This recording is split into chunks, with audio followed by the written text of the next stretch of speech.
জমজম এটা শুধুই পানি নয়, এটা কোটি কোটি মানুষের কাছে এক অলৌকিক উপহার। কিন্তু 2011 সালের মে মাসে পশ্চিমা দুনিয়া থেকে উঠল এক বিস্ময়কর রব।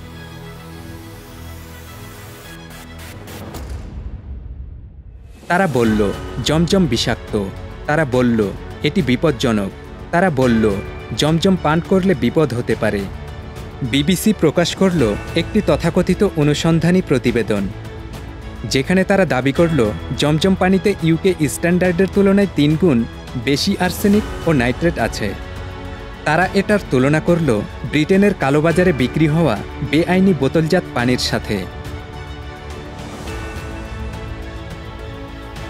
আর পৃথিবী জুড়ে শুরু হলো গুঞ্জন, তাহলে জমজম কি আসলেই নিরাপদ? এটা কি কোনো সতর্কবার্তা ছিল, নাকি বিশ্বের সবচেয়ে পবিত্র পানিকে কলঙ্কিত করার পরিকল্পিত চেষ্টা? কিন্তু সৌদি আরব নীরব থাকেনি। সৌদি জিওলজিক্যাল সার্ভে জানিয়ে দিল জমজম প্রতিদিন পরীক্ষা করা হয়, প্রতিদিন 3টি আলাদা নমুনা সংগ্রহ করে বিশ্লেষণ করা হয়। আর বিশ্লেষণে কি পাওয়া গেল? কোনো ক্ষতিকর আর্সেনিকের চিহ্ন নেই, কোনো স্বাস্থ্য ঝুঁকি নেই।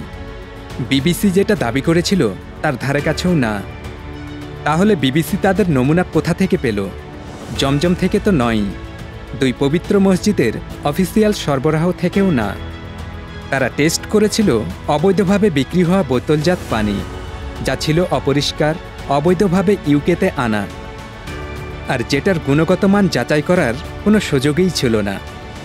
ব্রিটিশ হাজিদের কাউন্সিল পরিষ্কারভাবে জানিয়ে দিল সৌদি সরকার জমজম রপ্তানির অনুমতি দেয় না, এই পানি বিক্রি বেআইনি, কেউ দেখলে রিপোর্ট করুন। অতএব ইউকেতে বিক্রি হওয়া পানি প্রকৃত জমজম হওয়ার কোনো সম্ভাবনাই নেই। সুতরাং বিবিসি যে পানি টেস্ট করেছিল তা অফিসিয়াল জমজম পানি ছিল না, এটা ছিল এক সস্তা ব্লেম গেম।